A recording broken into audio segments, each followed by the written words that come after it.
The EU reform barometer is a very important additional tool in the enlargement process.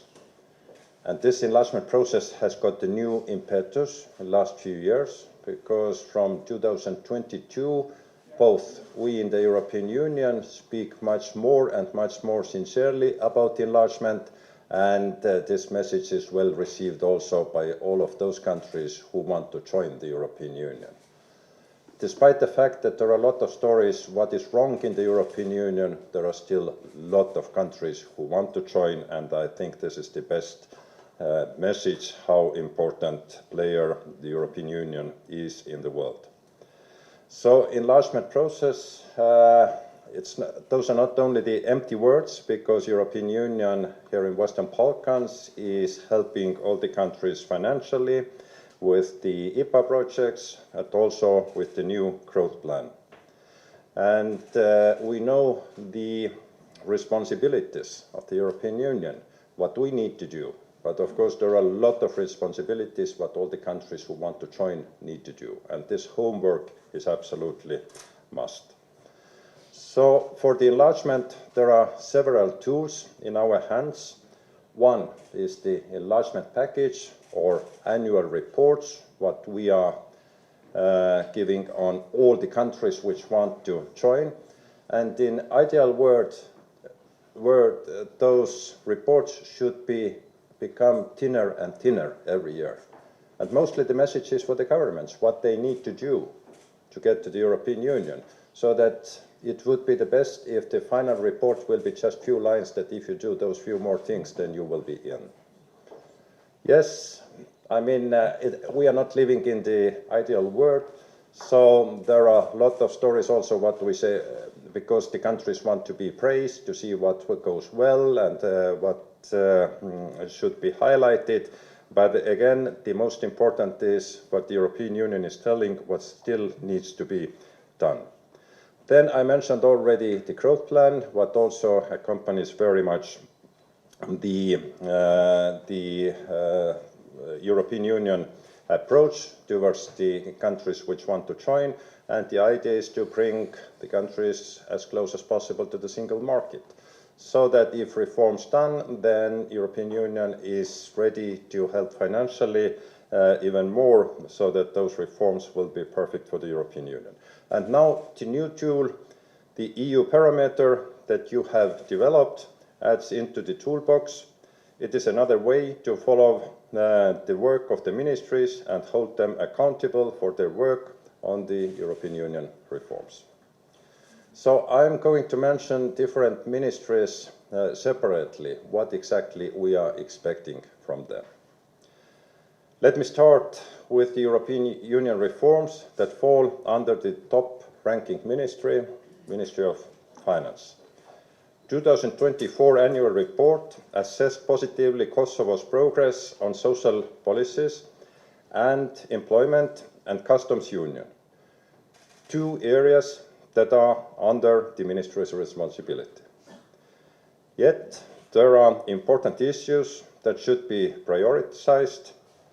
We have long engaged on the preparation of the law on public procurement.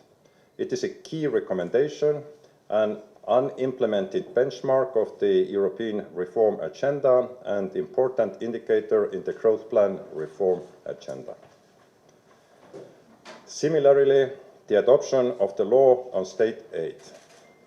The law and more than 20 pieces of secondary legislation have been drafted or amended.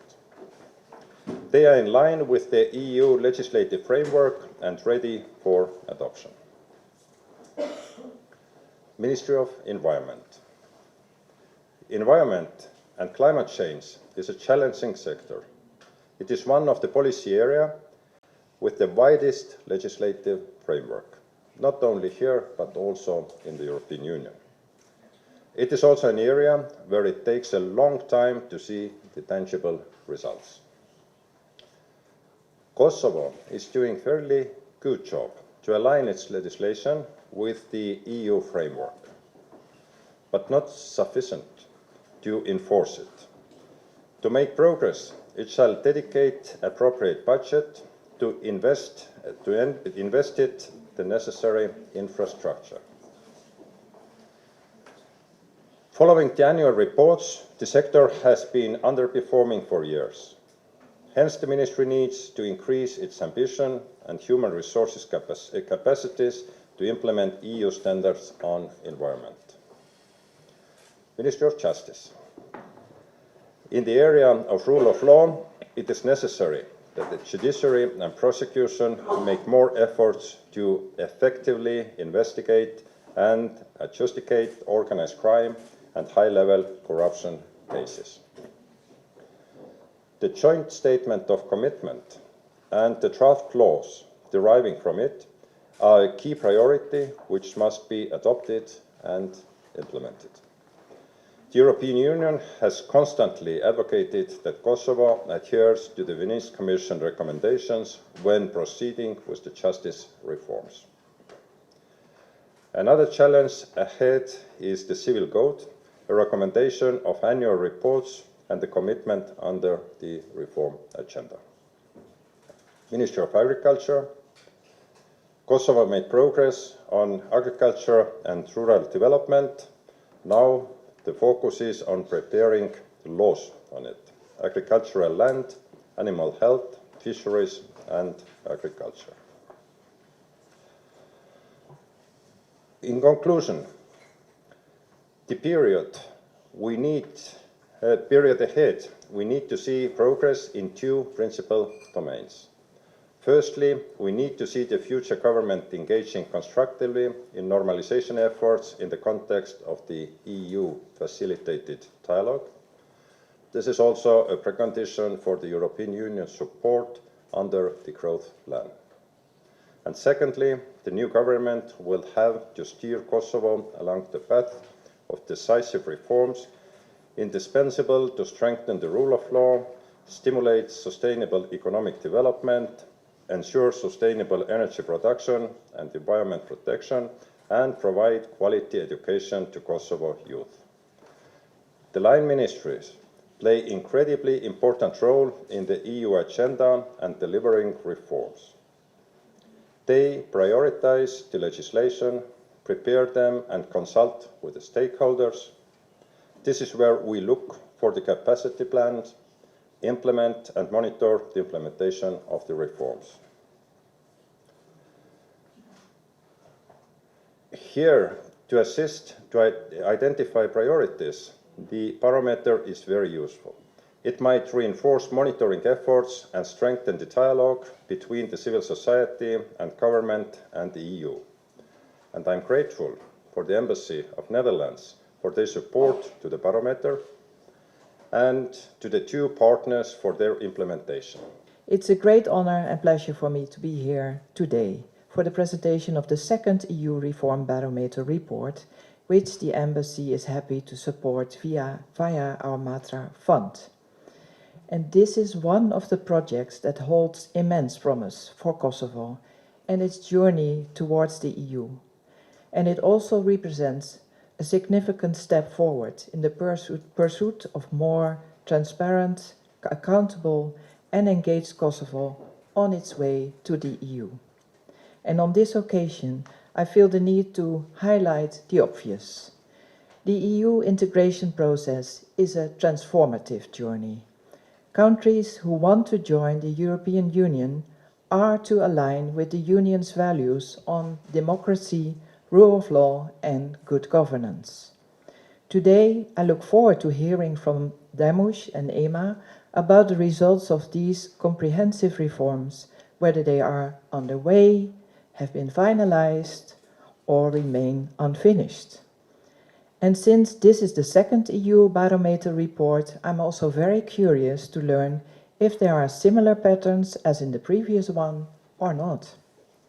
Also, I'm eager to hear from the honorable ministers or deputy ministers about their views and experiences regarding the performance of their ministries in pursuing the EU reforms in their respective fields. I strongly believe that this report will provide us with valuable insights into the pace of reforms in Kosovo, while at the same time It will serve as an inspiration to accelerate the reform process. And from a transparency perspective, the barometer also informs the Kosovo public about the progress of the EU reform process. The barometer shows what is happening and what is not. I hope we will use this to discuss why certain reforms are more difficult to implement and what kind of support is needed to push these agendas forward. Duke i shtuar gjithë këtyre faktorëve dhe faktin që Kosova është nën basa nga Bashkimi Evropian, konsiderojmë që edhe e njëjta ka ndikuar që negativisht Kosova të afektohet në plotësimin ose implementimin e reformave evropiane. Prandaj përmes këtij barometri ne synojmë që nxisim dhe ta vëjmë në tekst të opinionit publik, të qeverisë dhe të institucioneve publike rëndësinë që reformat evropiane kanë për Kosovën, fillimisht për çështjet e saj të brendshme, pra për të mirën e tonë si shtet, por njëkohësisht edhe për rrugën tonë drejt Bashkimit Evropian. 3 qëllime, pra çfarë janë 3 qëllime që ne kemi dashur të arrijmë me barometrin. Pra i pari është, le të themi, qëllimi i parë ka qenë me vazhdu me mbajt zjarin e integrimit evropian ndezur. Pra mund thuhet që nga viti 2016 mund thuhet Kosova nuk ka bo asnjë progres në rrugën e saj integruese. Pra që nga hyrja në fuqit, marrëveshje, stabilizim, asociimi, thelbësisht, Kosova nuk ka bo asnjë përparim tutje. E spostojmë për momentin çështjen e liberalizimit vizave, pasi që ajo është diçka që del jashtë procesit integrues. Pra në këtë sfond, ne kemi dashur përmes barometrit të kthejmë vëmendjen tek procesi integrues. Ky pjesa e vlerësimit që është bën për Ministrinë e Bujqësisë, janë disa tema që ndoshta në një mënyrë ose tjetër ka pas ndonjë shkarje ose në nivel të poentimit që ka ende hapësirë për përmirësim. Ta zonë, në rast se është e vlerësuar pozitivisht që kemi plan kombëtar për bujqësi, ju do në qenë në djeni që Ministria e Bujqësisë kur s'ka pas strategji, po mandati jonë për herë të parë e ka hartuar dhe miratu strategji nacionale. Përveç strategjisë nacionale, ne kemi pas plan veprimit, edhe përveç planit të veprimit, aty në raportin me aksion arrita me konsultuar pjesa e programit do të nacional. Kuptimin e keni përmenduar shumë pozitivisht në diçka që për nga rëndësia janë 2 dokumente tjera, më përpara që i kam parapri kësaj të arritjes së këtij suksesi. Ministrinë të cilën e kam drejtuar tash 4 vite, do thotë ka pas një pauzë, kanë pauzu qeverit paraprake, 5 qeveri paraprake nuk e kanë aprovuar asnjë ligj në sektorin e bujqësisë. Ministria e Bujqësisë ka qenë kampion për mos implementim të reformës legislative. 9 vite, 5 qeveri e ndru, asnjë ligj nuk është aprovuar. Mandatin tonë kemi mbi 30 ligje të aprovume,